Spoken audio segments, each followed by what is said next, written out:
Boom.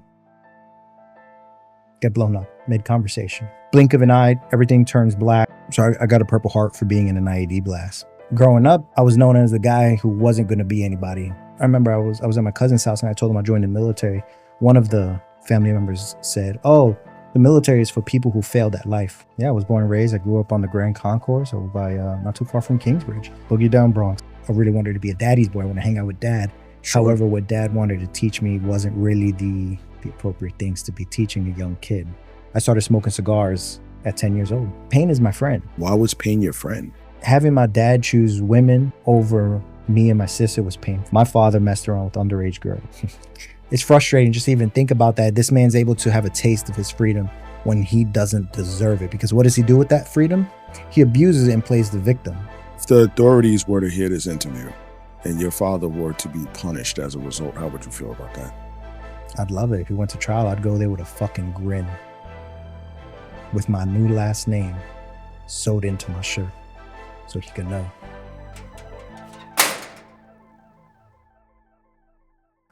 Welcome to the Purpose Over Pension podcast. Today, my guest is Travis Lyons. Thank you so much for coming on the show today, Travis. I appreciate you having me. Yeah, man. We connected because your wife, Catherine Boyle, a.k.a. the LT's daughter. That's right. She's talked you up. She told me a bit about your story. And I'm like, how come this guy's always in the background? Like, he sounds like a rock star, and he's doing so many things behind the scene. I don't see him on social media. I appreciate that. So I wanted Catherine to come down, but I said, listen, if Travis is going to be there, he might as well hop on as well. So thanks for coming. I know you hit the travesty of New York City traffic. Oh, it was a welcome party of cars. That's right. I was like, oh, that's why I left. Yeah. And you're originally from New York. And that's right. I don't blame you for escaping. No, Boogie Down Bronx. Had to get out. That's right. Really? Oh, yeah. Is that where you were born and raised? Yep. Yeah, I was born and raised. I grew up on the Grand Concourse over by not too far from Kingsbridge.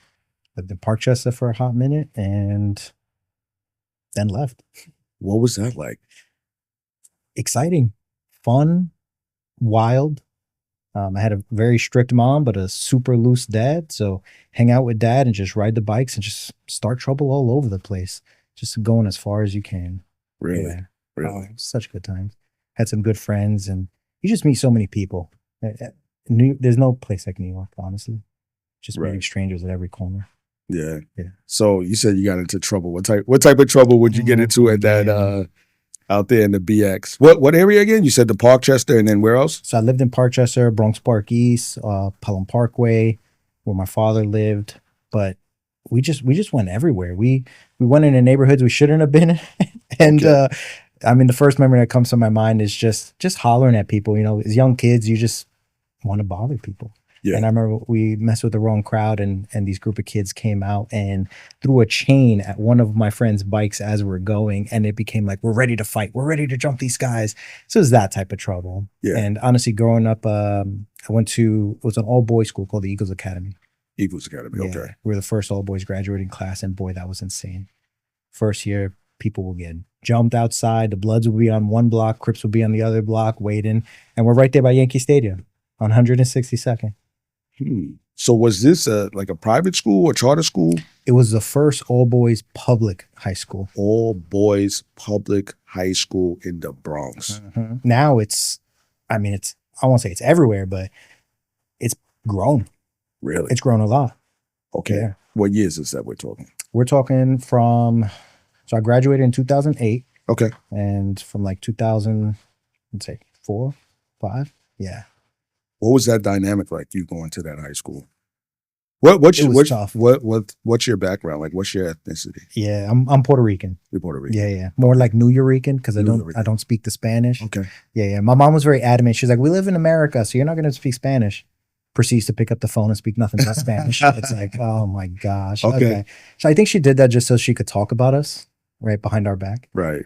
Now, but school was really tough. Lots of racism. I would say there was a couple of Hispanics. We probably had like one white boy, maybe two. And the rest were all black. And it was blacks versus Hispanics.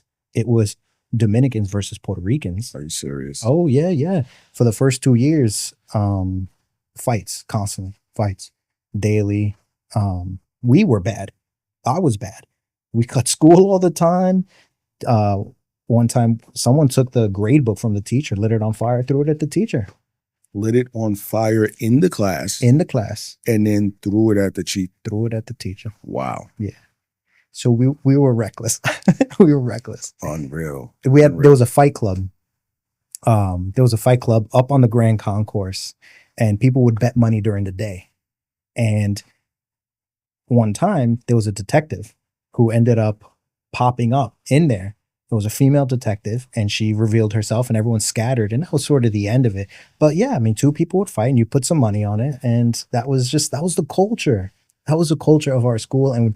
But by the 11th and 12th, we all united. So first 2 years, super rough, super rough. Wow. And what was the dynamic like in your household? I know you said your mother, she's old school Puerto Rican. How about your father? Was it a 2-parent household? No, they got divorced. So I'm the youngest. Mhm. I'm the boy, and I got 2 sisters. Okay. They're older than me, and by quite a bit. So my mom, she worked hard. So single mom. She always worked, but that was also the challenge. She wasn't really there. So when she was there, it was, I need to crack the whip. I need you guys to do good. I need you guys to go to school. I need you to do what I tell you to do when I tell you to do it. Right.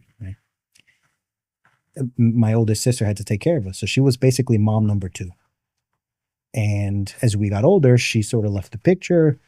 But that created this desire to retaliate. It was too strict of a hold. And my mom, we would just resort to hitting. Well, I'm going to smack you up. And it worked for a while until it didn't work. And then my middle sister, she ended up just running away, had a kid at a young age. And it was a lot of just confusion. When it comes to my father, though, my father was very much like, I don't want to be your dad. I want to be your friend. Why do you think that is? He wasn't ready to grow up. Was he a young father? He had me when he was 30 years old. Okay. So, yes, because of my first sister, they had him young. However, as they got older and they had me at an older age, especially me being the first boy, I really wanted to be a daddy's boy. I want to hang out with dad. Sure. However, what dad wanted to teach me wasn't really the appropriate things to be teaching a young kid. But I didn't really know better. For example, I started smoking cigars at 10 years old. Smoking cigars at 10? Yeah. Wow. That'd be a good way to hang out with dad. Dad will hang out with me for sure if I can smoke some cigars with him. And your dad was from Puerto Rico as well? So my mom and my dad, they're the first ones born here. Everyone else, they're born in Puerto Rico. So They were the first generation. We're the second generation here. Gotcha. Yeah. So that was a dynamic. So cigars at 10. Mm-hmm. Wow. Yeah.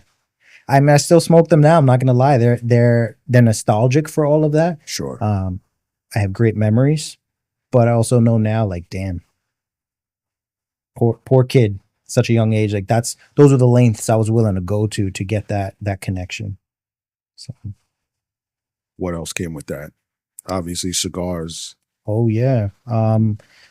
Unfortunately, a lot of bad habits that I had to undo as a young adult. Yeah. At 10 years old, my dad's birthday present for me, for example, was pornography. Wow. Yeah. VHS. Wow. Yeah, VHS pornography, and this was it. You're ready to be a man. You have one of 3 options. And from there, it became, this was a topic we're going to have. And it's like, oh, wow, this is I'm getting all this dopamine, for example, as a young kid, when I really shouldn't be getting that. And that changed the course for everything. I mean, who I was in high school, couldn't hold down an intimate relationship. If I'm with you, but the next girl looks, I'm jumping to the next girl and I'm dumping you heartless. Wow. So. And the fact that usually young men like myself, like we have to go fishing for that on our own. Yeah. But to be introduced to that by your dad makes it seem like it's okay. Yeah. Nobody told me it was wrong. Yeah. I was hurting people. I wanted two things at the same time. I wanted love, but I also wanted all the sex from everybody at the same Wow. time. And I couldn't seem to understand why I couldn't have both for a long time. Jeez. How long did you have that relationship with your dad where he constantly tried to be your friend, or did he stay in the picture for a long time? Was he always there? Yeah, I mean, he was there. I cut him out. You cut him I've out. cut him out. I cut them all out of my life, but I've cut him out at different times because, Yeah. you know, when it comes to family, you really want to have that family, even if you're getting burned, manipulated, gaslit, all that type of stuff that I experienced, and yet you're like, oh, you know what, I don't want to experience that anymore. Walks away, and all of a sudden, that heart just wants what it wants, and you think, oh, maybe enough time has passed. Maybe they've changed. Maybe I could test the waters, go back out. They're still who they are. And you're like, ah. Wow. So it's been a yo-yo effect. Okay. With that. But, and this happens later on. It's not. Oh yeah. This happens way later on. All throughout high school, every time I had sex with a girl, guess who I'm going back to brag about it? I'm going to daddy to brag about it, getting that validation.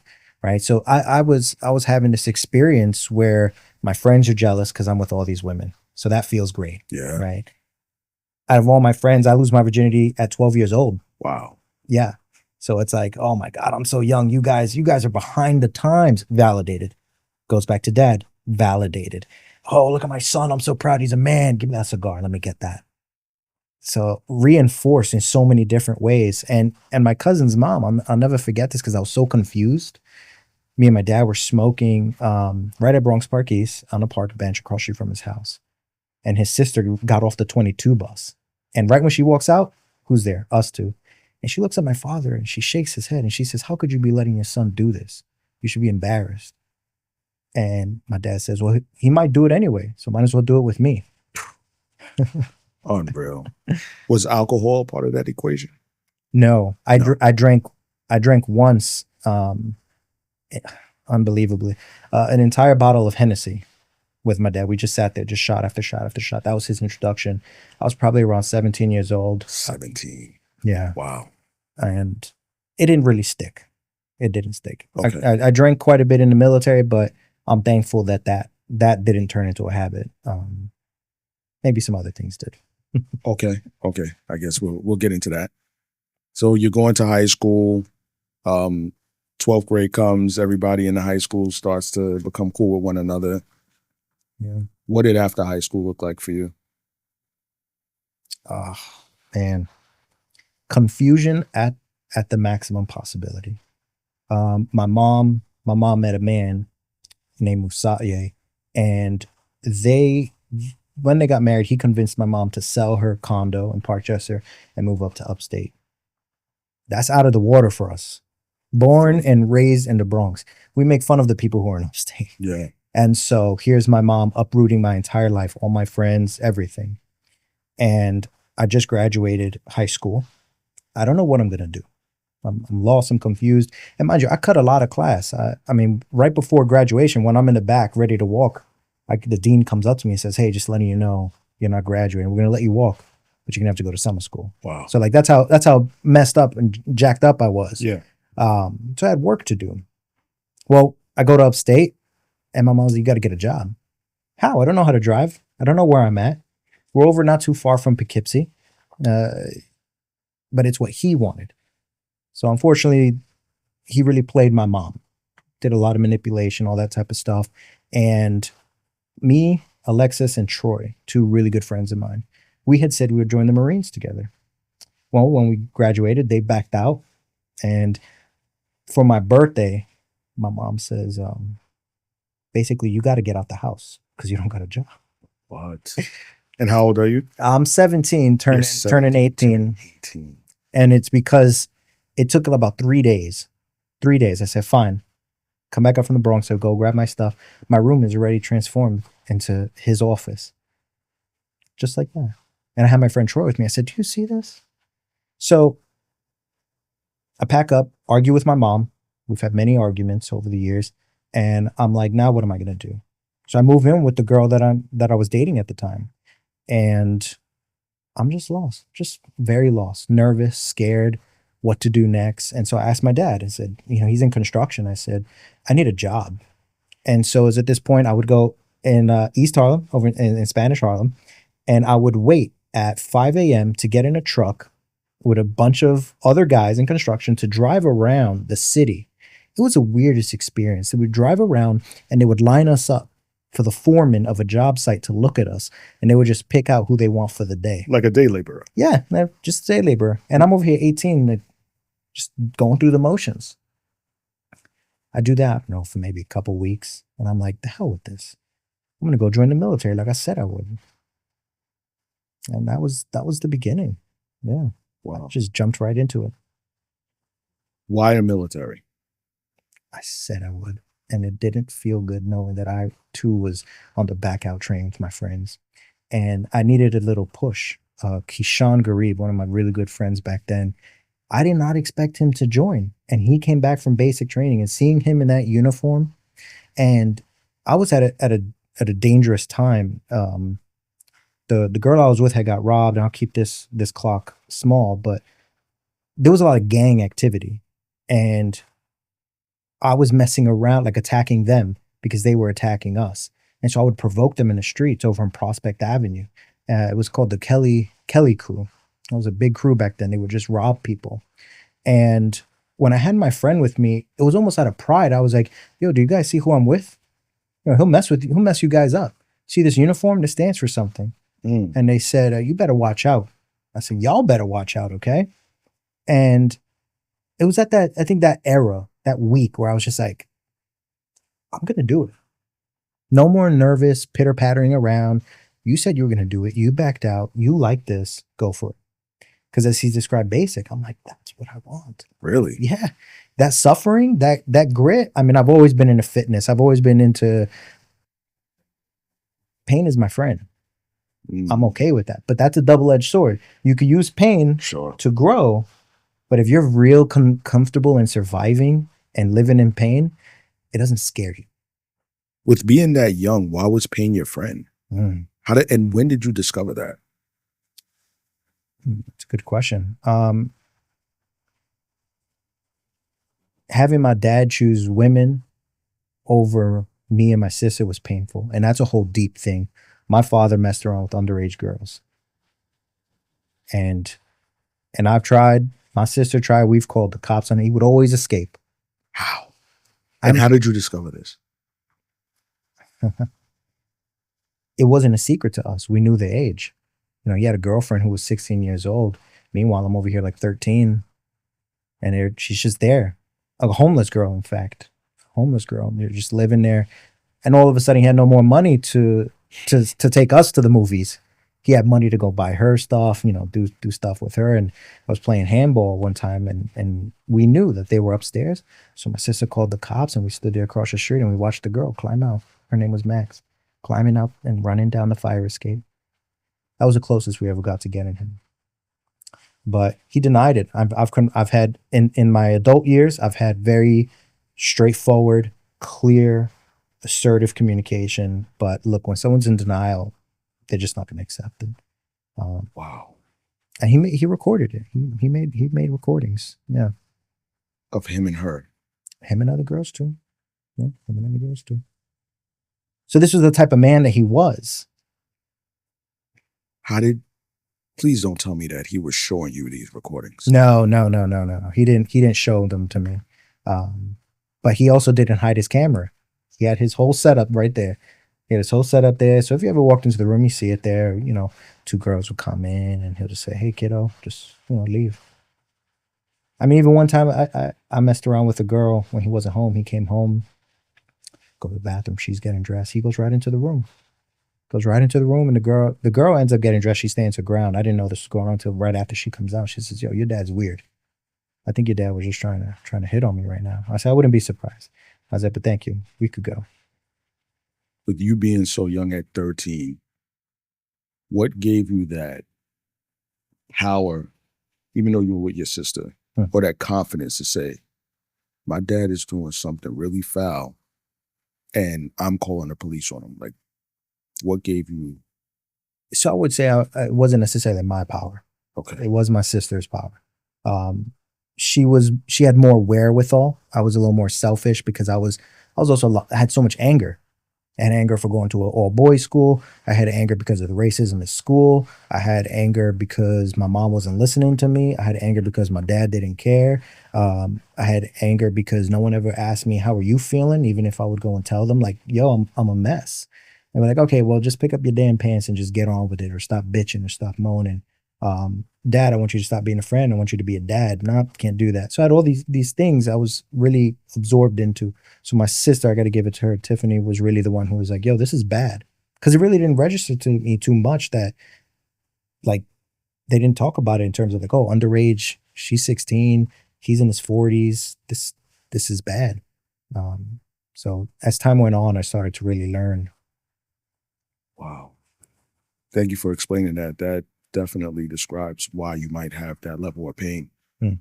So you sign up for the military, you sign up for the Marines. The Army. The- The Army. Yeah. I didn't want to go so low, so I aimed a little high. Oh boy. Listen, I'm not taking shots. You're not roping me into that, man. You're not roping me into that, brother. My birthday is actually the Marines' birthday. Oh, I'm sorry to hear that. Yeah. No. Well, November 10th. We all bleed the same blood. Oh man. So you all right, with your friends, it was going to be the Marines though, right? It was. Originally it was going to be the Marines. Yeah. But then my friend Keyshawn came out of the Army, and I really I liked what he was saying. So I was like, yeah, I think I'm going to go for that. And I immediately, like within the same week, I went straight right down the Grand Concourse, right by Yankee Stadium. I went right to the Army recruiting station. I just started the process. And December 31st, I ended up leaving to basic training. Yeah, that was a glorious experience. Not gonna lie, it scared the living hell out of me. I got to meet versions of myself I didn't know I was capable of, and I'm proud of it now. So when you said it scared the crap out of you, at what point? Like once you started to meet these other people that were similar to you, or just the anticipation of going? Because you said that you were all about the pain, right? Mm-hmm. You were all about getting it in and going through the basic training and the boot camp. Yeah. So what? I had one fleeting moment. It was when I left Brooklyn, Fort Hamilton, and we're flying, and they yell, "You like we're looking for these guys. If you're here, right?" I land in Georgia, and then in my head it was like, "Oh man, are you sure you're ready for this? Are you sure you want to do this?" Like I'm feeling a little nervous. Maybe I could back out. And these fleeting thoughts are there, and I'm like, "Oh, no one would know if I just like turned away right now." And I thought about it. And then I was like, you have no idea how you're going to get back home. You don't know where the hell you are, boy. So I was like, all right, I'm stuck. And yeah, I was just like, yes, I'm here. What was the experience like? Basic training. My mother talked me out in the military. So whenever I hear these stories, Yeah. I'm like, I wonder how I would handle it or would have handled it. Yeah. I'm so grateful for basic. Basic training is not the same anymore. And I'm like one of those older people who are like, it's not the same back in my day. Yeah. But we didn't have the cell phones. We didn't have no laptops. Kids these days have laptops. No and way. My nephew just went, he's in the Marines right now, just went through training. He's texting me while he's in formation. That's not my experience. My experience was letter writing, payphones, and the old school cards that you would just put some money on it and you would use it for the payphones. That was my experience. Bro, in the Mr. Beast challenge, I didn't even have a cell phone or a laptop. And in basic training, they do. In basic training, I learned to live in my head. They don't tell you that's what they're training you to do, but that's what they're training you to do. How to live in your head, dance all over the place, be happy with every possible thought. You just stand there stoic. Maybe externally I'm stoic. Internally, you are not. If it's a storm, then you're a storm chaser. You are living in it. And that's what basic did. Lots of just endless standing around, training that is challenging you. I mean, your body burns. Mind you, I would rollerblade for miles, work out. I would easily knock out 100 push-ups before the military. But to know that it doesn't stop at 100, you're going to keep on going. That was a whole new experience. And I had a bad mouth. I had a bad mouth. I struggled with authority. You told me what to do, I would give you a look. Like, I'm not doing this because you told me to do this. And then that look would get me in trouble even more. So they had to break you down. Yeah. And I arrogantly thought they didn't. Until hindsight, I was like, damn, they broke me all the way down. But the thing that stood true was my temperament. So running, I love running. Running is free. I would challenge anybody in running because there's no equipment. So I use that. That was a big thing. A lot of people ran. We do a lot of running in the military. You can run 2 miles, 6 miles, 9 miles. And it was like, I'm not going to let no one beat me in this. Any of y'all. And it was a safe space for me mentally. You just chase it, running after people, doing PT tests. And it was the first time I had real competition because I beat everybody back in the Bronx. I'd be the guy on rollerblades smoking you on a bicycle. Yeah. But now it was in the military and people who were keeping up with me, who were blowing past me. And it was just like, it lit up a fire I didn't know was possible. It became something that drove my entire career. So go back to those people that you said had that same temperament or that same personality as you. What did that do for you as far as your level of peace or competition or just growth? Yeah, like that aggression. Yeah, just seeing that there's other people that have gone through the same thing as you or have that same level of aggression. What did that do for you? Oh, that definitely made me feel validated on a couple of different things. Growing up, I was known as the guy who wasn't going to be anybody moving forward. By who? By family, by cousins, like the adults, right? They were like, we don't want our sons hanging out with Travis. He's a troublemaker. Oh, so they made you into that guy. They made me into the black sheep. But then what I realized later on, and maybe we'll get to that, is I wasn't the black sheep amongst a bunch of whites. I was the white sheep amongst a bunch of black sheep. Y'all were the jacked up ones, the toxic people. But my aggression saved me because if I wasn't aggro, if I didn't tell you that you were wrong and stand by that, who knows? Maybe I could have 1000% believed it. I believed it to a point, but I got out of that. Maybe I would never been able to get out of that. So that's one aspect. When I remember I was at my cousin's house and I told him I joined the military. One of the family members said, "Oh, the military is for people who failed at life." I got up, I put the middle finger, I said, F you, and I left. Because that was their view about it. So, oh yeah, that's right, I'm a failure. Oh, that's right, before graduation, I was able to walk, but I had to go to summer school. Oh, that's right, all of this, and all the evidence goes in your mind, right? So when I was in the military and I saw people who had just as nasty of an attitude as me, it's oh, this ain't just you. Oh, I'm home. It's good. I'm not that bad of a guy. And anybody, especially when it came to fitness, I'm no longer the top dog. And in a way, I was okay with that, but I wanted to be. So again, a drive. Yeah, a drive. Did you get there? I did. I've collected, as David Goggins would say, I've collected a lot of souls. I've collected a lot of souls along my military career. I made it a point to make my presence known. And it was fun. That was the thing. My greatest compliment. I love it. I was running, and I remember this staff sergeant said, "Oh my God, look at him! It's like Jason Bourne." So your head was My head was big. My head was big. But the thing is, when we're done with PT at you wake up at 5 a.m., you go to PT at 6, and PT's over at 7:15, 7:30. While everyone else is going to Burger King or going to their barracks. Guess where I'm going? To the damn gym. PT didn't end just because y'all ended. When I'm done with work, I'm going back to the gym. Like, I've worked on myself. And part of that too is because my dad, because he did do bodybuilding for a while. Oh, he did? He did. And I wanted to be better than him. So there's so many parts that always connect. They jump back and forth and they connect. But I needed to be the best version of me.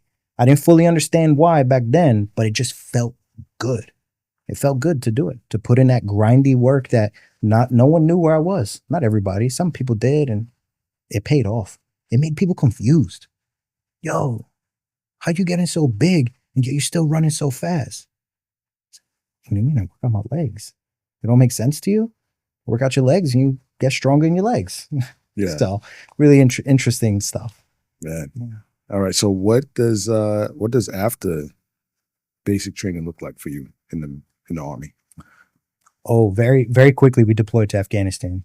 I think I wasn't even after basic. I went to at the time it was Fort Lewis, and then it became Joint Base Lewis McChord over in Seattle, Washington. And I think like within 3 to 4 months we deployed over to Afghanistan. So my only training was basic. The rest was In the thick of it. in the thick of it. Yeah. What did that feel like for you? Emotionally, mentally, even physically? Because it's all related spiritually as well. Oh, very spiritual. Yeah, yeah. Oh my God, it's such a grand experience. Where do I start? It's so much. It's so much. It's your world. So one thing I learned to do really, really well, and it came to bite me in the ass as an adult, is you shut down the emotions. You just shut it off. You're like, it's there, but you just act like it's not there. If you're scared, I said, yeah, okay, you're scared, but guess what? Your fear is gonna go kill this guy. So what are you gonna do about it? I'm gonna do it anyway. You learn to feel fear and you learn to do things anyway. You know, that's exactly what courage is, having fear and doing what needs to be done anyway. So courage really stepped up. But the thing is, the one thing people didn't really share, or maybe they didn't even know, it's one thing to go through war, but it's harder to survive one. And so all the skills that I learned at war, they continue to stay on afterwards. You can't turn it off. You can't turn it off. And you eventually can, but the thing is, how are you supposed to turn something off you don't even know is on? Yeah. That's the scary thing. But so overseas, I got to meet versions of myself again, which were really confident, really trusting, really supportive. And there's this emotional roller coaster, but like midway through, everyone hated each other. I don't know when, I don't know why specifically, but it just washed everybody. And that energy eventually dissipated, but just as it came and nobody knew, it left and nobody knew.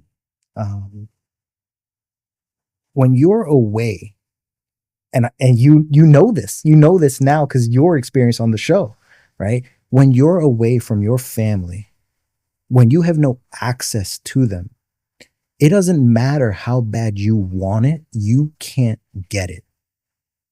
Your brain goes places, whether you like it or not. And like I said, basic training teaches you how to live in your mind. So you will either learn how to live there or you will run from there. And I wasn't about to run from there. So overseas, I was married as a young kid, and I had got divorced during that time during Afghanistan. What age? I was 18 when I got married. I was divorced when I was 18. Right. So what is it with that culture of being married? Money. Unfortunately, it's money. A lot of people get married because, you know what, you'll get a bigger paycheck. Right. And it also feels good to not be alone. Maybe there's an aspect of it where you want to lock in another human's presence just so you could feel like, you know what, no one's going to leave me. But that's not enough. Yeah. People leave them all the time. I've heard so many, phone calls of just like, look, they can't handle it. People crying, grown men crying, me crying. When I found out that she didn't love me anymore, I had just got blown up in an IED blast. So one of my friends passes. The whole scene was chaotic. And we're doing a medevac. And all I think about is I got to go let my wife know that I'm okay before anyone else calls her. And when I call her, wake her up in the middle of the night, she's like, is that all you got to tell me? Is that all you have to tell me? I was like, yeah, I'm okay. She's like, all right, I'm going to go back to bed. And that blow to your soul, it doesn't get lonelier than that. You already don't have anybody. There's certain people like my dad. I would have loved to have written me a damn letter. Nothing. Wow. In that position of life, the simple things are everything. Yes. My mom got me zebra cakes. Zebra cakes in the desert, that was like gold. But other people couldn't meet the minimum standards. And so that really creates this lonely feeling. So you go through that emotional turmoil. Wow. That's deep, man. Yeah. But I had the sky to talk to. Almost every night, you look up at the night sky, you see that Milky Way, dozens of shooting stars per minute, and you realize how small you are. And it just felt so comforting to just pour your heart out up to that dark, deep blue sky and feel somewhat safe by it. Did you have any other spiritual awakenings or any spiritual connections while there? Being that you said that you looked up to the sky, Yeah. right? So it's almost like you realized that there was nothing else there that was going to save you. Did you take it a step further in possibly believing in a higher being or authority to get you through what you were going through? No, the opposite. Wow. I grew up Pentecostal, and my mom was very much like, she really pushed the religion, just like she pushed anything. Anything was always to the extreme, right? It didn't care if you wanted it, I'm going to shove it down your throat. That was her style. Whether if it was made coming from a place of love or not is irrelevant. The execution of it was harsh. But it was me. I felt alone, and so I was like, you're alone. And you've tried to get connection from other people, and you're not going to get that. So guess what? You're going to be a monster, and you're going to get through this. You're going to be a savage, and you're going to get through this. You will talk shit to anybody you need to talk shit. You will not let anyone break you down again. And my reputation was respected, but aggressive. And that went all the way through. And anybody who knew, oh, you know, he could be an asshole sometimes, but guess what? You want him behind your back. He's a fearless motherfucker. That's how it was. And that's how I'm proud to have it as. Right out the gate. Right out the gate. Right out the gate. I mean, I had people try to tell me I'm wrong. Yo, recite the Army Creed. And I would just spit it right off the frame. And they'd be like, yo, you're wrong. I said, no, you're wrong. And you're trying to play me right now. And I didn't care the rank. Get down, do push-ups. All right, I'm going to do these push-ups. I want you to know that you're making me do these push-ups because you're soft, because you're butthurt. But I'll do them because I'm going to get stronger anyway. Let me do it. That was your mentality. That was my mentality. Every time you make me suffer, I'm just getting more jacked.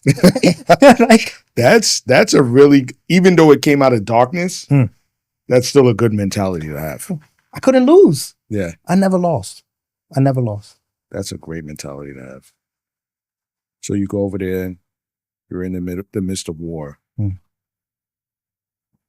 What was that first experience like with you being in a battle? Yeah. Or hearing bullets whiz on by, crackling on the floor. Yeah. You know, I was really surprised on how quick the training just kicks in, the muscle memory. That caught me off guard. It was almost a little robotic. It was just like, it was It's funny you say that. Yeah. Yeah. You have similar experiences? No, not me personally, because honestly, in the NYPD, the training is not that intense. I kind of wish that it was. Yeah. And I think that a lot of police officers would be more equipped, but there's so many. And it's almost like they're just checking off boxes to get everyone through and to cover themselves. But the reason why I say that is because I hear the same thing, that basic training is so that you're basically a machine. Yeah. And while I may have whined about it, like doing those trainings over and over, it was those moments, like the first time, like you asked me, the first time that it happened and realizing like, oh crap, that training meant something. The belief was there for the rest of the time. Any type of training was never a joke after that point. Even if I got tired of it, it wasn't a joke. I knew the purpose. And so once the training kicks in, it's like, I know what to do. So what am I going to fear? And I also, in Afghanistan, I knew like, who cares if I die? I'm not going to be there to care. I'm dead. So I'm going to do what has to be done. I remember one time a vehicle had been blown up. So we were called to clean it up. And I had a 249, right? Fully automatic machine gun. And I had it over to the side. And all of a sudden, bullets started whizzing on by. We know the general direction. Everyone gets down and I dive. I dive over somebody from my gun, right? And this is how desensitized you get to war and death and all of it, right? It becomes a joke in a way. I know the enemies are in one direction and I cock the handle back and my weapon jams. I don't fret because I know my job. I know what to do. So I look over and I see my sergeant And he looks at me like, you think you're hot shit, right? I don't break eye contact. I open the tray. I'll start everything, check it, unload it, load it back in, boom, start spraying them. And I laugh at him and I keep going. And right after that, we knew we needed to get away from the lieutenant because the lieutenant was a little nervous to go in a battle. So we needed to leave him. This is your leader. Yeah. This is my leader, who's a bit of a coward, but he was also young. Again, people want to believe that they're going to be who they are before the situation happens. And when a situation happens, whether you like it or not, you're confronted with the truth. Right. The circumstances will reveal a man to himself. Okay. And unfortunately, the man that he was a man who will turn his back when he really should be running forward. And so we got together, we ran down the ravine, and it was hilarious where oh my God, I'm forgetting his Echeverry. Echeverry says, reload like it's Call of Duty. I hold my 249 in one arm, and I didn't have to reload. I probably had like 80 rounds left, and I reload anyway. But again, this is how desensitized you get. You're having fun while in the middle of war, and you just start spraying. And that was my job, to lay suppressive fire as a machine gunner. But that's sometimes the extremes. Maybe the first day you're like, oh my God, I'm a robot. Next thing you know, you're just having fun with it. Wow. So, yeah. It became a video game. It became a video game. But it also the adrenaline. And I think you may be able to compare it to gambling. No. Sure. Gambling with your own life. I could die, but I could also take them out. And I'm not alone. I got other savages who are right here with me. So I'm not crazy. I'm home. It's okay. Looking back at that mentality that you had to build to get through and reflecting on it. Yeah. What are your thoughts? I'm proud. Reckless. Completely reckless. And I'm so glad I know that I'm that guy. God forbid, in any situation now today, I know I can resort back to him. I'm not confused, or I don't got to play the imagination game. I'm like, oh my God, what would I do if this happens? I know exactly what I'll do, and I'll know exactly who I'll have to pull out if I have to pull them out. And I lived. So I have nothing but gratefulness for that. Because I think if I didn't have that grit, if I didn't have that monster, if I didn't have that savage, if I was just a little too soft, maybe my back would have been facing the wrong way. Right. So Travis, if you don't mind getting into the incident where you were injured. This episode of Purpose Over Pension is sponsored by Keys for Heroes, founded by NYPD Sergeant and Loan Officer Malcolm Marcel.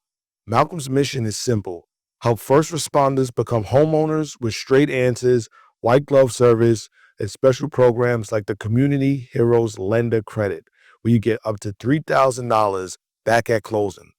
If you've been thinking about buying a home, refinancing, or seeing where you stand, text the word PURPOSE to 631-817-HOME. That's 631-817-4663. Keys for Heroes, helping first responders get the keys they deserve. yeah. So I got a Purple Heart for being in an IED blast, and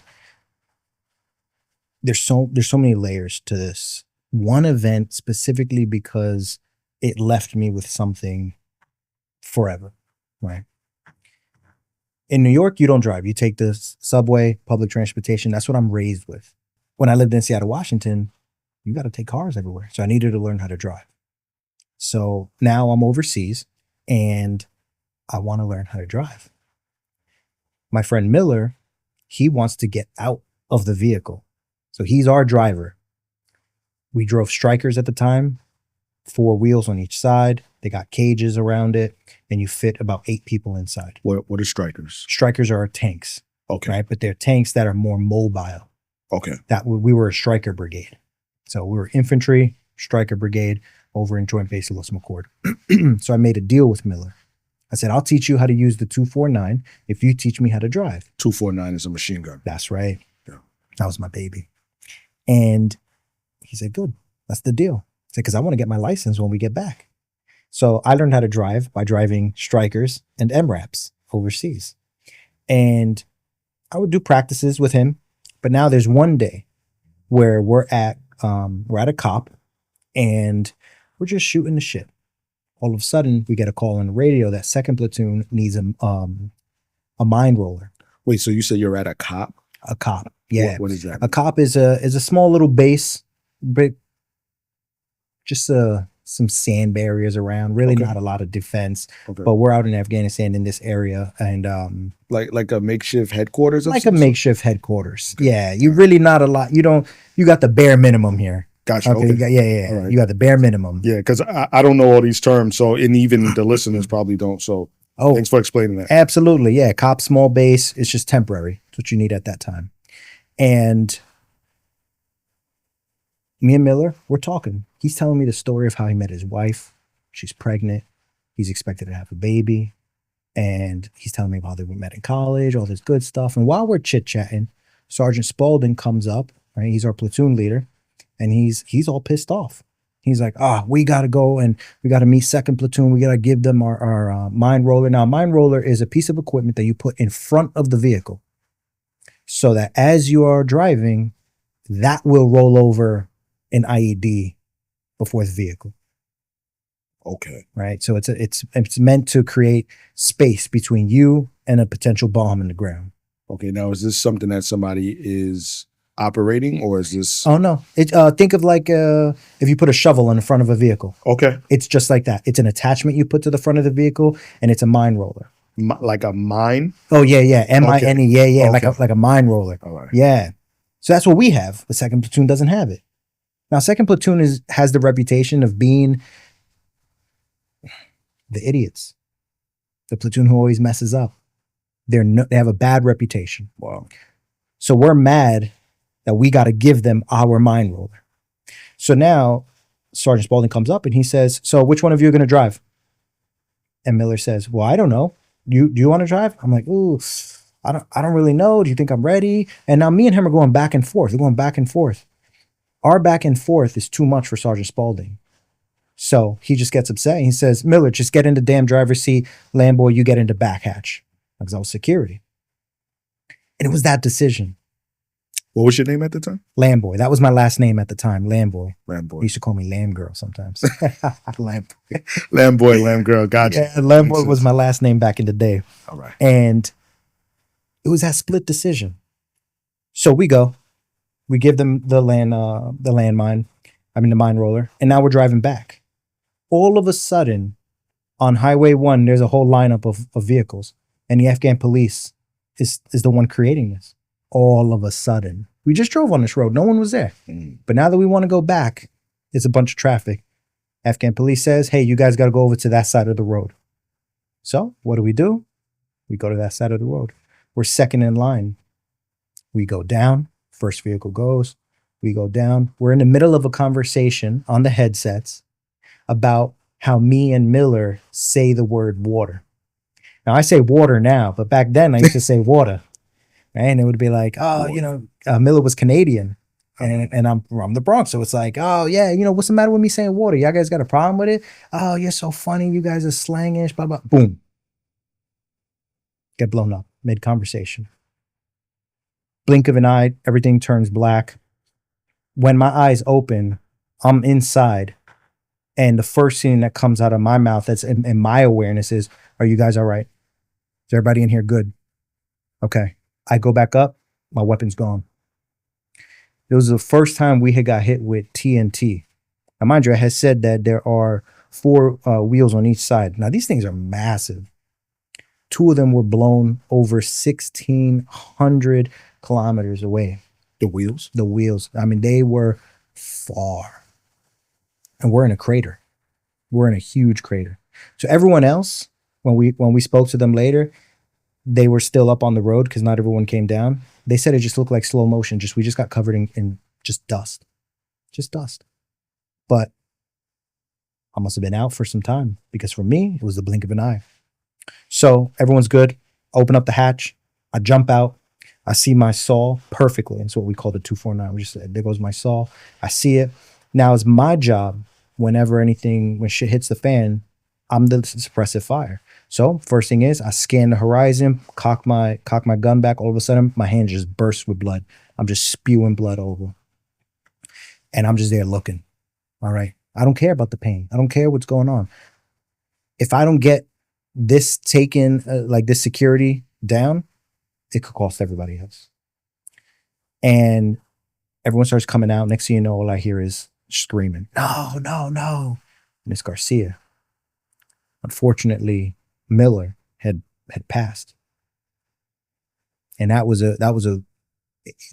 one of the most infuriating experiences, because I'm in charge for also protecting the group of us, me and Lane. Lane was the other specialist who had the other saw. But I really wanted to climb up on that vehicle and pull his body out, but he was jammed. He was jammed up. So they're struggling to pull him out, and they're screaming. So between the seat going up and down and the ceiling of that striker, he got smashed. So I'm helpless, but I'm powerful at the same time, in a way, because it's my job to protect, lay suppressive fire, but I really want to help them. I don't want to do this. I want to do that. And I ask and I get denied, but I get why I get denied. Okay, fine. So we hear that. Next thing you know, Sergeant Spaulding, we had these new harnesses. Good intention, execution made things worse. The harnesses were meant to keep you in the vehicle in case of an explosion. Now, grant, he should not have been sitting on top. He gets up in the air, the harness pulls him back down on top of the vehicle, compresses his spine, goes back up, comes back down, breaks the arm, the shoulder on the way back down. He's jacked up. Miller's passed. We have our interpreter with us. And 2nd Platoon, as I mentioned, their bad reputation. They get it over the radio, what just happened. So they come over and they try to do a vehicle exfil. Yeah, vehicle transfer. They try to do a medevac. And before we knew it, they already took Miller's body, put it in the vehicle. We need a helicopter out here. We need to get out of here ASAP. The rule of thumb is whenever there's an IED, you can expect suppressive fire from the enemy right after. That's just their style. It's nothing new. Everybody knows it. So that's why you needed to get a helicopter out there, right? Thank God for this young specialist who was on the medic team, who stood up to that lieutenant and told him, "You fucked up. No, this isn't the right way to do this." And so he ends up calling for a helicopter, and he overrid his leader, His superior. Yeah, and it worked out. He didn't get in trouble later because it was necessary. They were trying to take a shortcut. For whatever reason, they were trying to take a shortcut in their mind. Now, all of us are lined up. We're about to get up on the helicopter, but they got to take Miller's body out. Like a two-dimensional scene, I'm watching them on the stretcher run across the field with his head off, smacking in the air. I lose my mind. I lose my shit altogether. Miller's is passed. And I'm screaming. I'm trying to charge. I got Echeverry holding me back. I got these people, and I'm yelling at them. You guys have no respect. Look at him. Look at him. At that moment, that was probably the first and only time I just went blind rage at overseas. Everything else was controlled. If I got emotional, I was able to end up controlling it. But this moment, I needed to be pinned down. I mean, I hated all of them. I hated all of them at that moment. So we get on the helicopter, and we go to Fob Leatherneck. And Fob Leatherneck had a couple of different countries there. I think it was a Dutch ambulance, very tiny one. We're inside. And as we're there, remember I mentioned Lane was another saw gunner with me. All of a sudden, his legs, blood just starts randomly coming out of his legs. He ended up getting the second worst injuries. He had shrapnel all through his legs. Goodness. And he needed to be transported to Germany. Yeah, he got sent back. His ability to walk wasn't the same. So that was when I mentioned earlier, I called my wife at the time. That was when I called her, and she's like, "Oh, I'm sleeping. You good?" "Yeah, I'm good." I finally got my hands on a satellite phone. I worked hard to get this phone, just to get the other person on the phone, just very passively say like, "All right, I'm gonna go back to bed."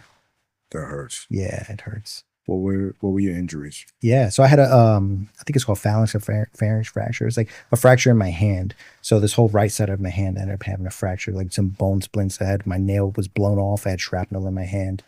Um, so for a little while, I couldn't even close my hand completely. So that took a little bit of rehab. Wow. Yeah, that was an experience. How do you process that event? Do they give you time to process it? Do they give you any type of, I know it sounds crazy, Yeah. you know, I'm a civilian. Mhm. Do they do anything for you in your mental state? No. Well, I hope that they've gotten better. I ended up taking Miller's job right after he got blown up. They needed a driver. I was a driver in training. So in its simplest form, the answer was no. A job needed to be done. So I was scared to get in there. Of course I was. But I know what to do with this fear. Someone's got to take it up. We got missions to do. Time still has to be done. So get in the vehicle. If I die, I die. I probably won't know it anyway because I'll be dead. So that was it. Wow. And did you receive A Purple Heart. I did. Yeah. That's amazing. Yeah, I wish the country did more overall, just for Purple Heart veterans and whatnot, and just for veterans in general. You know, every time I say this and when I think about this, and then I go to a little place and I'm like, hey, you guys got a military discount? They're like, no, only on Veterans Day. It's like, I remember when I served 365 days and I did over 365 missions overseas. Doesn't mean anything. It don't mean anything to them. But yeah, there'll be the same people who would want a deal, and they criticize us for wanting a little discount, 5%, 10%. It's like, it's also the principle of the matter. You know, that makes me think of just the uncomfortable concept when someone says, thank you for your service. I used to get really uncomfortable for that. Now I say, you are worth it. You know, that's my style. Because honestly, at the end of the day, when I realize when people are thanking you for your service, they're thanking you for having the goal to stand up. That's right. Because a lot of them don't. They know that. They know, like, oh, I couldn't do what you did. I know that. I know that you couldn't do it. And that's all right. I understand that. And I had to change the way I was thinking about it. Because before it was just like, oh, you're thanking me for getting this Purple Heart? You're thanking me for me seeing a bunch of people commit suicide after war? Oh, you think, like, so you go dark places. Yeah, because they don't see that part. They don't. They don't understand it. Mm-hmm. Right. And it's not their fault. No, it's not. It's not their fault. And it's not my fault. And they're just trying to do the right thing and say the right thing. Yeah. Be kind. How far into your military term did that incident happen? How many? I would say that happened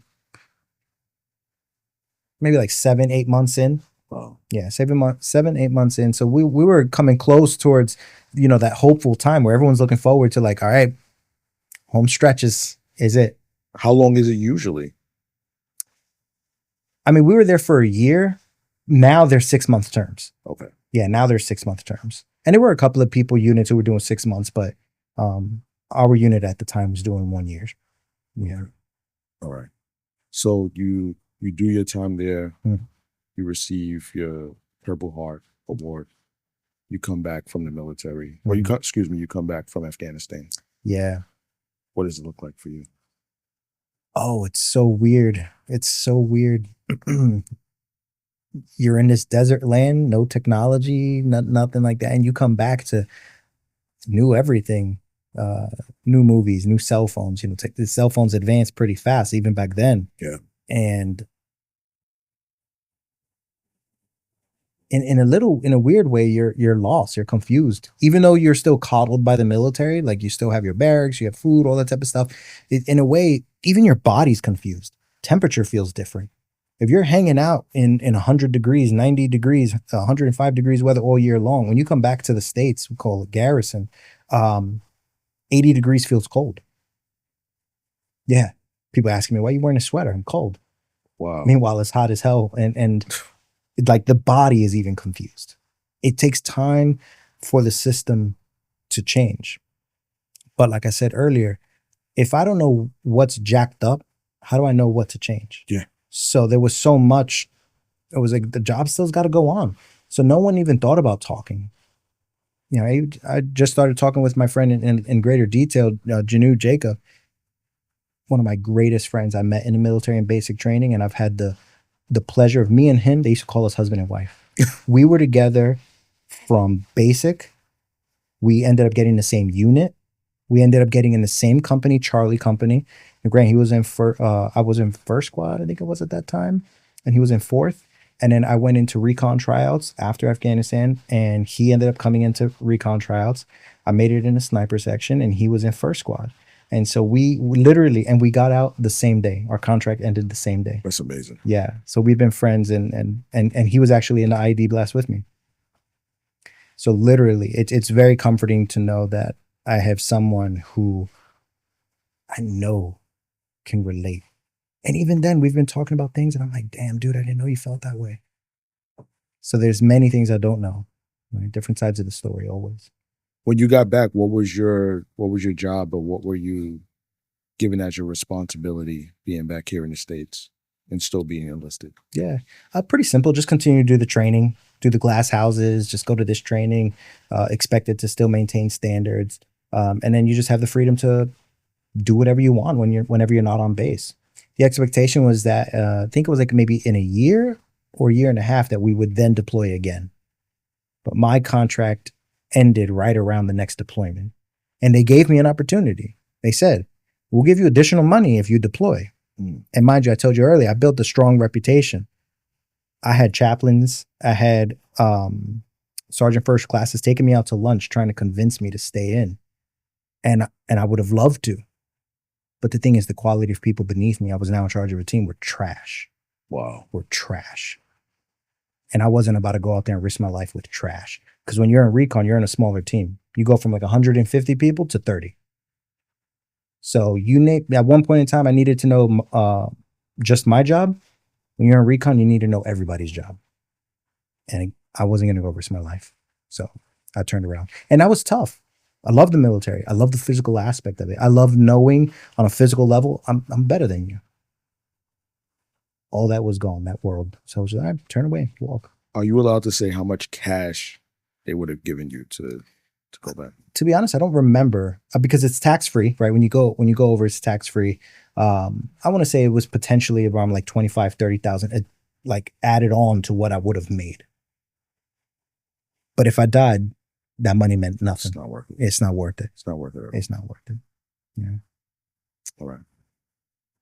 When did you start to realize that you had some work to do mentally? Oh. When did the trauma start to come up to the surface and you realized you had some battles that weren't on the field? Yeah, years later, after the military. Why do you think it took so long? When you get out, what's next? Your identity is lost. Your purpose is gone. So because of that confusion, I didn't know what to do with myself. So when I got out the military, me and my friend Janu, we casually went from Seattle, Washington, just drove across the country back to Philadelphia and New York. And unfortunately, I smoked a lot of weed, and I had sex with anybody who wanted to have sex with me, and it was a great distraction. And my grandfather, I love him. He's a funny guy. Is this your father's father? My father's father. Okay. He wasn't there. He wasn't really in the picture growing up, but he took me in after the military, and I built a wonderful friendship with him. And he lived, and I lived with him in the projects over on Gun Hill Road. And that was one of the wildest times of my life because of who I was. And there were different people who dropped seeds. Like, for example, after the military, after Afghanistan, I had a lot of rage. I started really working out on a new level in Afghanistan, testosterone. You're around men, testosterone. You're getting adrenaline from this concept of there's people out there who are hunting me and we're hunting them, testosterone. Then when I came back to America, I go to GNC. I'm getting on all these supplements from GNC just to really, I'm learning about fitness. I'm diving into it, testosterone. Yeah. So I'm angry. And this girl I was with, she just said, she was like, you're fucked up. Like, you need to take a big look at yourself. And I really don't know what that was. So I actually went to Barnes & Noble, didn't tell anybody, went to the self-help section. And I just, looked at some books like, let me see about myself. And that was like my first poke. I didn't do a lot with that. Just picked up some seeds. Later on, who now my wife is, in my life, we've had a long journey. She has seen me go from the worst version of myself to who you see today.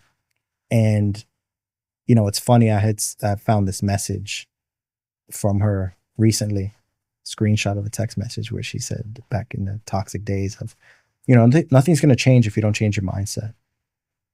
I don't know why I even have that screenshot. Maybe it meant something to me back then. But I was in a fixed mindset. I was the guy who was like, I am who I am. You don't like it, and fuck off. Right. So change wasn't an option because I didn't know it was an option. So it took a bunch of just passing by books and everything, and one major epiphany which set the rails off. I remember seeing an obnoxious commercial on YouTube of this guy just showing off his Maserati and stuff. And I'm just looking behind him and I'm seeing that gorgeous library. And something clicked on me that day. I realized you are an idiot. And I was so happy to realize it. I was so happy to realize that I was stupid and ignorant, because that meant I knew something. And I've been telling you this whole time, if I don't know what to change, nothing's going to change. And I knew I was dumb, blind, and ignorant. And that's the worst thing to be. So I go and call my wife now, and I said, I got it. I got the answer. I'm an idiot. I got to read. And immediately, because how closed-minded I was, I said, but I don't have any money. I can't go to Barnes & Noble and buy a book. And she says, what are you, She says, what are you talking about?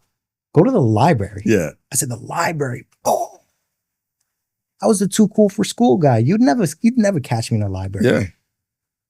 First challenge immediately. I say, okay, let me Google a library. I Google a library that's approximately 1.3 miles from where I'm at. You'd be like, damn, that's pretty close. I didn't know there was one right there. I go into the library and they say, I'm sorry, we can't give you a library card because you're out of our zip code.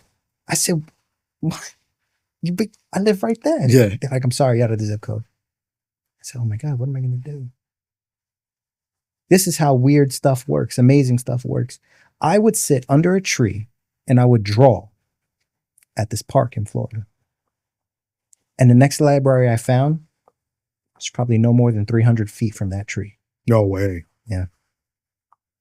I never knew I was sitting right next to a library this whole time. So I walk into the library and I said, hi, can you show me to your section on how to be wealthy? And the lady just gives me this funny smirk. I go up in there, just grab the whole shelf. Them all up. That was the first time I probably read like 9 books in 7 days. What was your favorite? Which was my favorite? How to Win Friends and Influence People. Oh, Dale Carnegie. Yeah. Great Amazing. Book. Great book. Great book. Great book. I needed to learn how not to be selfish. That was one of the books that taught me how to consider other people. I read all the books that mattered and technically didn't matter. For example, food etiquette, how to eat at a table. I didn't know how to eat at a table. I would just go there. Like, I didn't even consider the etiquette, the respect that comes with sharing a meal with someone instead of just being there. It's like, no, there's a mutual experience here. So I still don't know. Yeah. I mean, where was I? Oh, the other day I was at a diner and I noticed that this table of a group of guys looked at me when I'm over here just setting up my forks and my spoon and my knife, right? But it clicked on me then. I was like, yeah, I remember what I learned. It's nice. Right? That's the But it's about character. Those little things are about character. See, integrity is about doing the things right in front of people. It's not just about doing the right thing when no one's watching. Everybody knows that. And there's people who will do the wrong thing when you're watching. Integrity is both sides of the fence. And so it's being honorable to yourself at all times. Right. right. And so I was learning integrity at that. Now, at that time, I was sleeping on the floor in a kitchen, and a closet was my room. Yeah. My mom couldn't give me the couch. So I slept on the floor. And Why couldn't she give you the couch? because my body weight would sink the couch. She didn't want to ruin the couch. Oh, Yeah. it's quite selfish. That's quite selfish. You know, just in case company came over. She wanted the couch to be comfy for them. No one came over. No one ever came over in that home. Right. So honestly, it just took years. It took me 7 years to finally go see a therapist. And it wasn't even the military that really brought me into that room.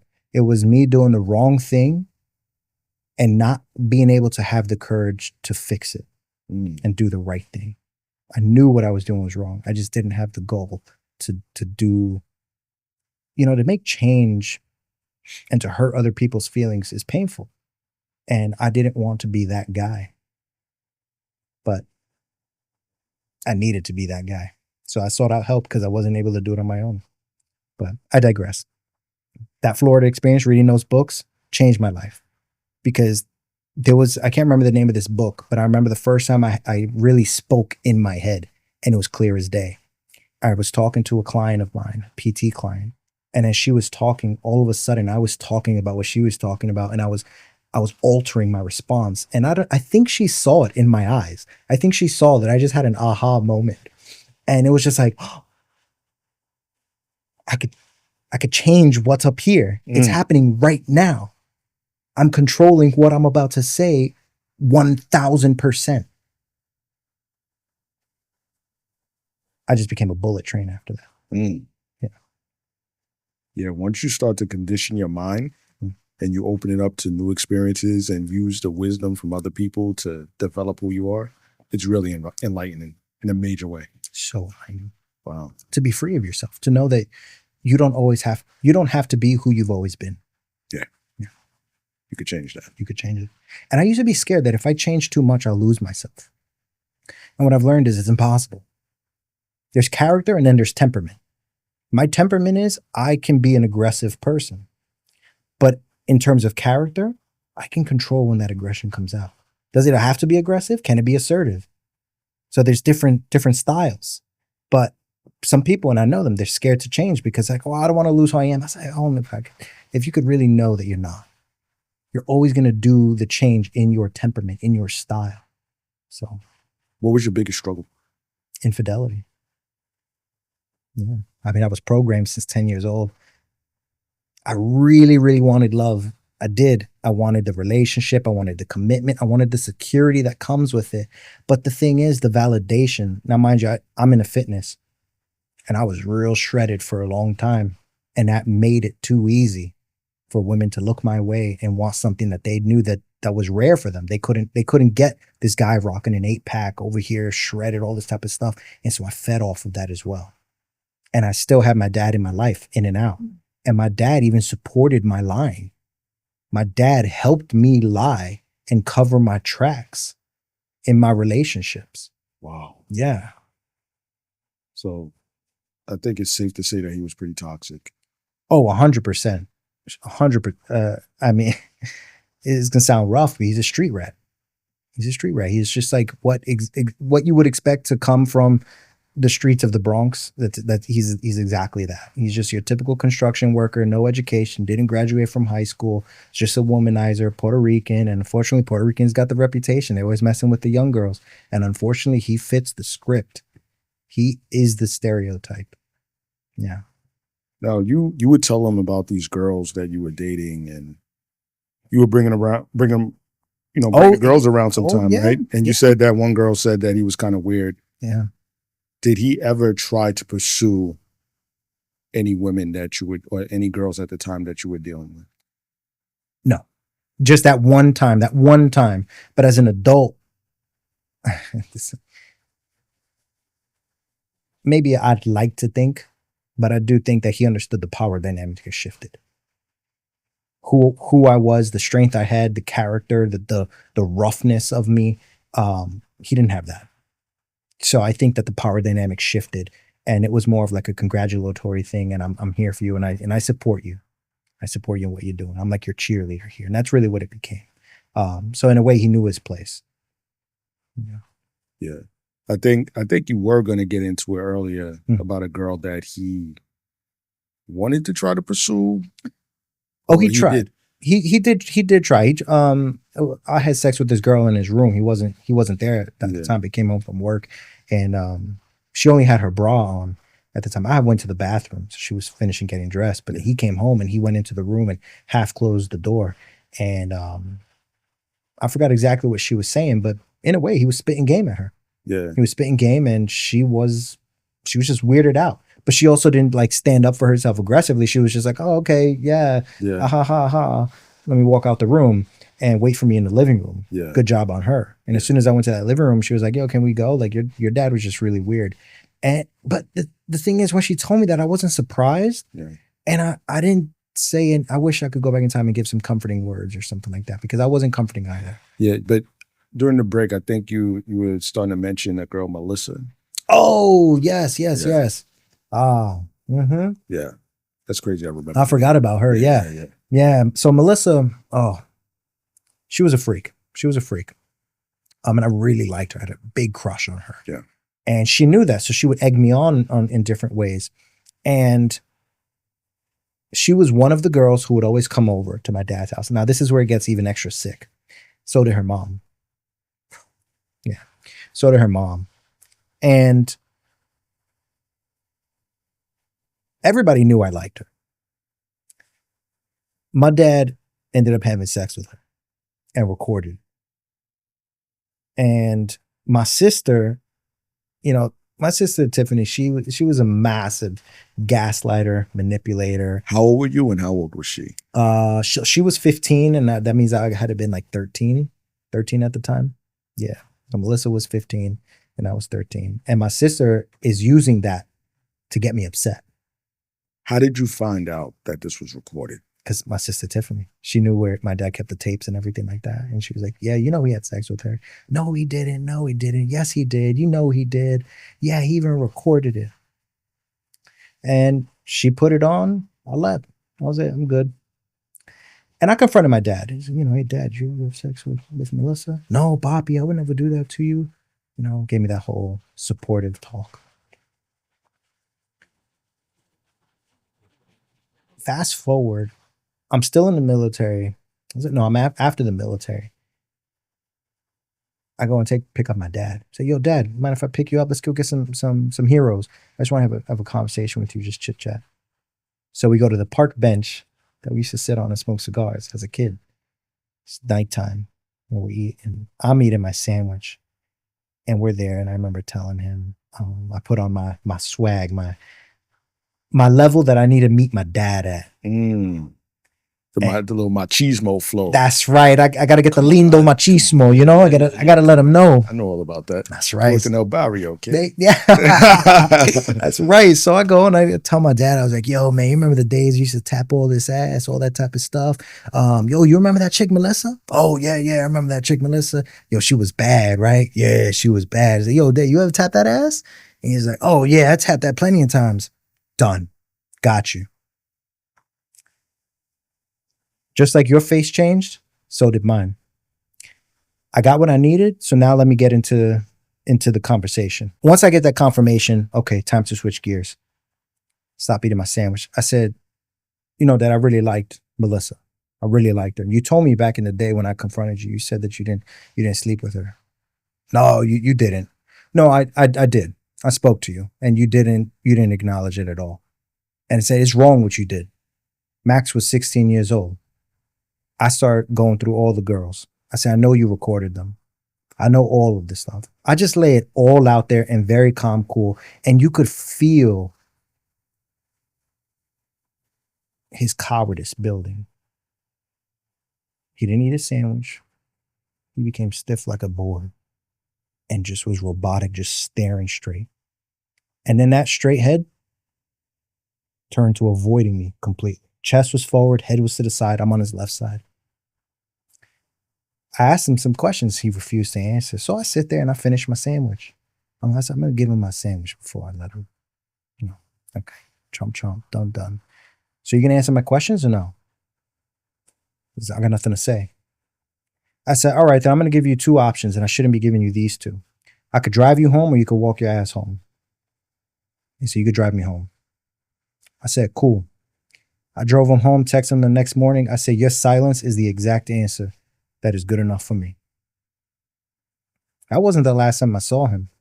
I saw him one more time, drunk as a skunk and shitting on himself in my car. And I got called to pick him up. I wish I didn't. I was a big man during that time. I really handled it responsibly and I rose above it. But those are one of those moments where I wish I didn't rise above it. I wish I let that monster, that savage that helped me out in the past come out right there and then. Now's the time to maybe give an extra kick in the ass that no one else is going to give you since you've escaped every single thing in your life. Not going to lie, I regret that sometimes. But I know I was still a good guy. I held my composure. Wow. So yeah, it's unfortunate. Sometimes what life works like that. You confront people with the darkest secrets and they still deny it to the bitter end. Is your father still alive? Unfortunately. What does that look like from a legal standpoint? He should be in jail. Yeah. He denies being a pedophile. I told him that's a pedophile. No, but there's also the possibility at one point in time, not now, that he really didn't understand. There's a word for what you're doing. Oh, he didn't. And, later on, I learned some creepier stuff from other family. Things that he's done to family. It's frustrating just to even think about that. This man's able to have a taste of his freedom when he doesn't deserve it. Because what does he do with that freedom? He abuses it and plays the victim. And that's the thing. He plays the victim and literally believes that he's in no wrong and that I'm just making this up and other people are making it up. Look, if you call me an asshole, that's your opinion. If 10 people are calling me an asshole, I got to look in the mirror. If the authorities were to hear this interview and your father were to be punished as a result, how would you feel about that? I'd love it. If he went to trial, I'd go there with a fucking grin with my new last name sewed into my shirt so he could know. Because my plan was to end the legacy with me. I didn't want the lame boy to continue. When did you come to the conclusion that the last name was something that you needed to change? It was something I spoke about for years, but the concept of going through the legal process was intimidating, but it really wasn't that big of a deal. It was a simpler process than I had worked it up to be in my mind. And during COVID, did a lot of walking. I did a lot of walking in the cemeteries, and so I went shopping for a new name with the cemeteries.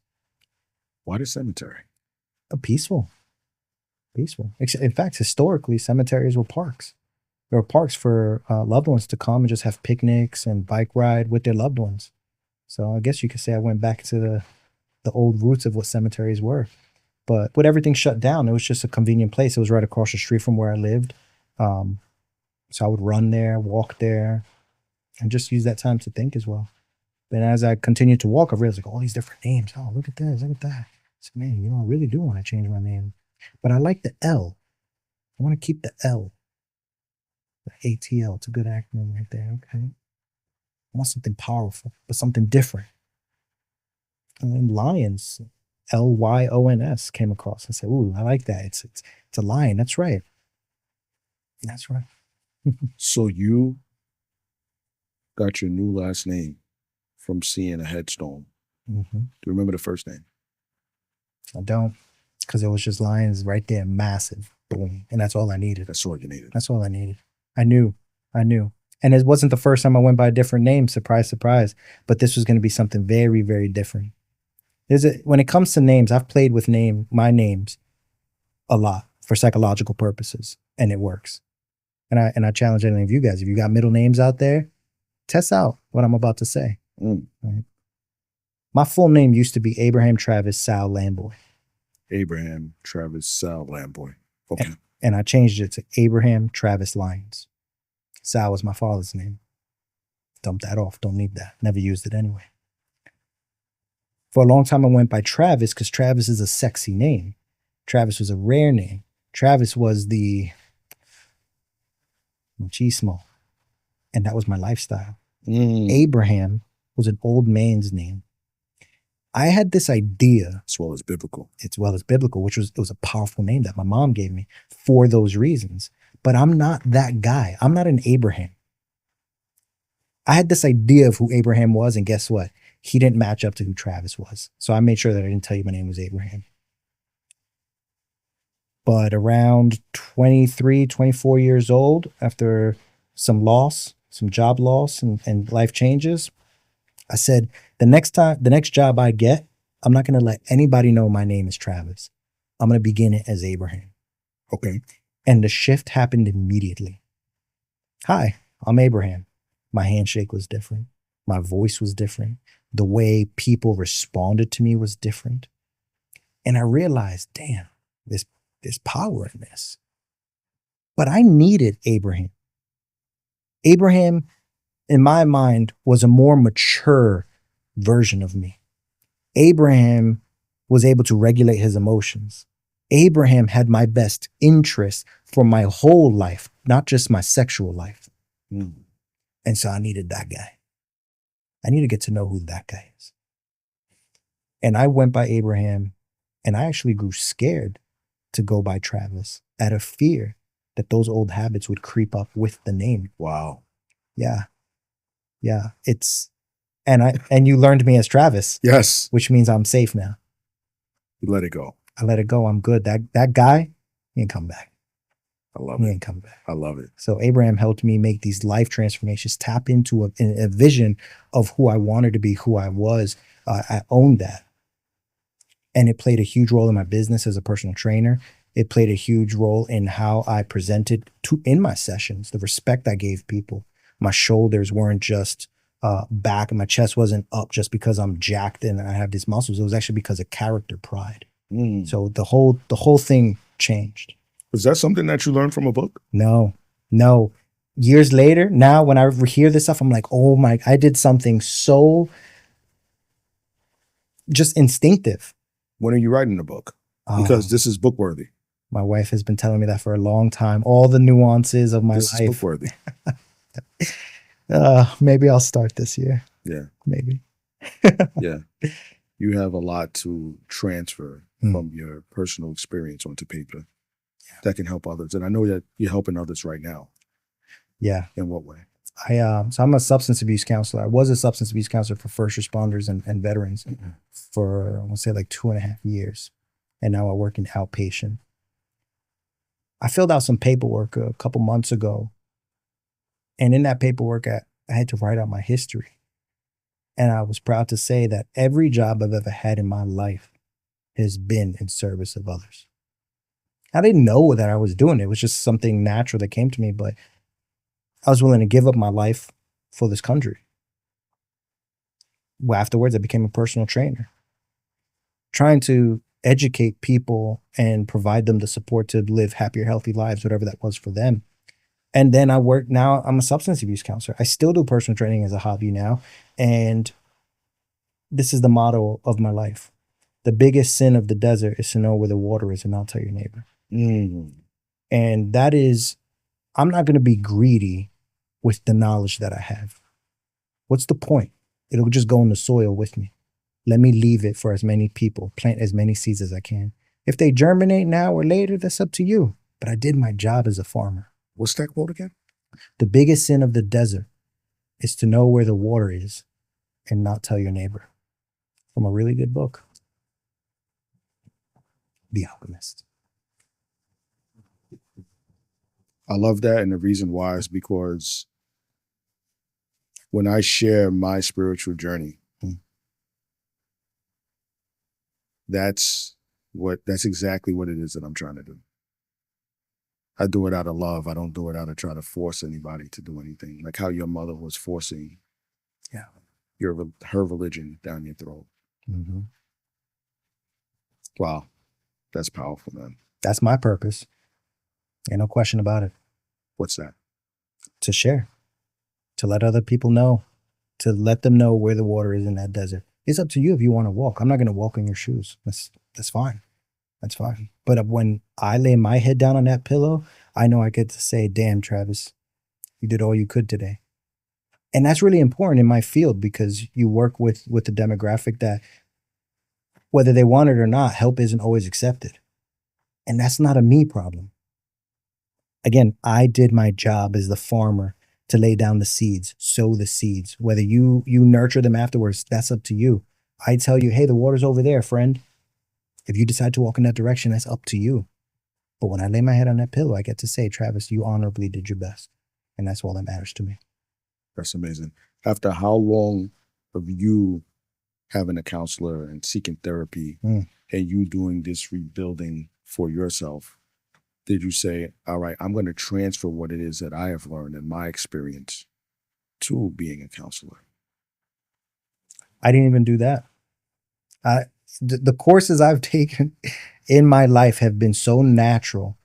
It's, I don't know, maybe you may want to say a guiding force has just been sort of there, because me being this counselor just happened at a red light. I was just at a red light. I just graduated college. I looked to my right and I said, Lavin, what is that? Let me Google that. I see what it is. Okay, I just graduated. Let me go and reach out to them, see if they're hiring. And the rest is history. It wasn't something that I really thought about. But when I started therapy, there were a couple of new things I learned about myself. I'll be mortified to tell a stranger about my problems and come back to you the next week not having done anything about it. That was humiliating to me, that concept. And I respected these professionals. I went to the VA and I sought out help. And I still see a therapist, and she is wonderful. She has helped me in so many amazing ways. But even when I say help me, it's a two-way street, because I'm helping myself just by speaking. So I've been putting in that work, and then me being a counselor, I was like, I want to help people. So let me look into this field. And that's why I went there. And as I'm thinking about this, yeah, I really didn't plan all of it out. As the flow was going, the bridge pieced itself together. With you having so much healing in your life, how is it having a relationship with the people that broke you? I don't. I cut them all out. Yeah. And my mom cut herself out. Although she wouldn't understand that that's what she's done. I'm not afraid of boundaries. It is not my job to handle your emotions for you. But one of the things I learned, because I used to be a person who does it, is mishandle my pain. And I've hurt a lot of people in my life because of my own inability to handle my pain.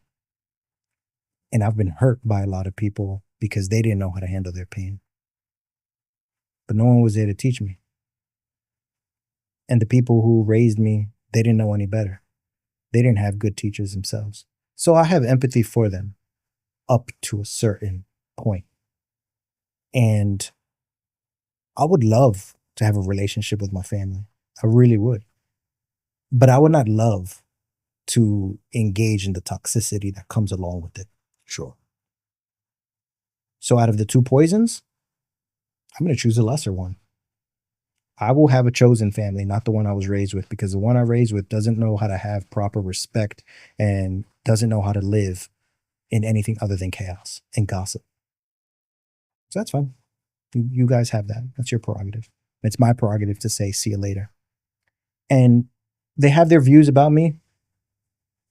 I understand where their perception is. Very different. And when it comes to my mom, I laid it very clear. This is what I would need from you if you're going to be in my life, which on a simple level is just show me interest, love, and compassion. She can't meet that. Goodbye. Who's your new family? The Boyles. The Boyles, my wife's family. Yeah, my wife's family.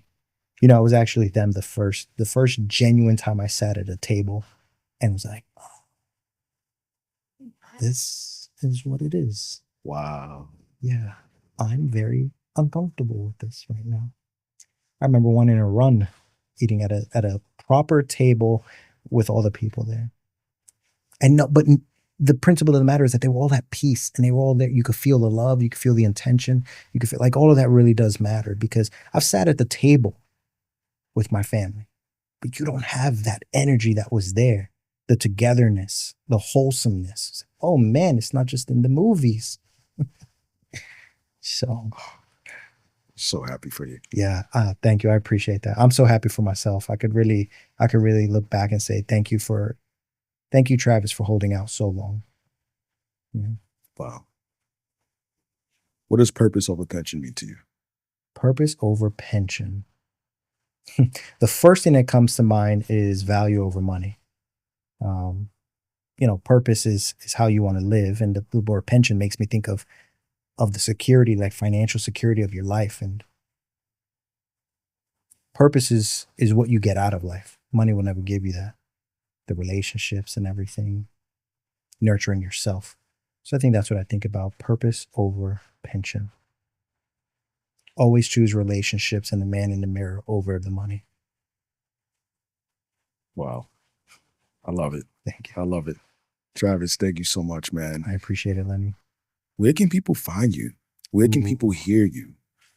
Where can people that may be struggling behind closed doors Yeah. talk to a gentleman like yourself? I don't know yet, to be honest. I've put myself under a rock for What's about that? 6 years. Yeah. I think I've ran for myself on a social aspect, and I grew to dislike the social media world as a result. And then I learned it's unhealthy, but I learned to think that maybe my voice, my words may not be, there's so many other people. So what will my voice do? Right. But, I think it's getting to a point where people are saying this to me and I don't want to disrespect them. And I think I would like to believe in myself a little more. So you could start to find me on my IG handle, Silverback Abe. Silverback Abe on Instagram. ABE, Abe. That's smooth. Yeah, Silverback Abe. that's right. So silver_back_Abe. There's a bunch of material already on there that I have done. I've spoken about many things, and I've gone quiet for a while. So maybe it's a journey we go on together. I love it. Anywhere else? Do you have any speaking engagements? You have a lot to talk about, so that's why I ask. I appreciate that. I leave all the speaking engagements to my wife. I do give lectures every day at my job, but maybe, yeah. Can people access where you work? Like, Mm. is it open for them to? No, unfortunately, no. Wow. Yeah. All right. Well, We'll do something about it. you're gonna create your own lane. That's right. Travis, thank you so much, man. Lenny, it was a pleasure. You're the man. Thank you. So, appreciate you.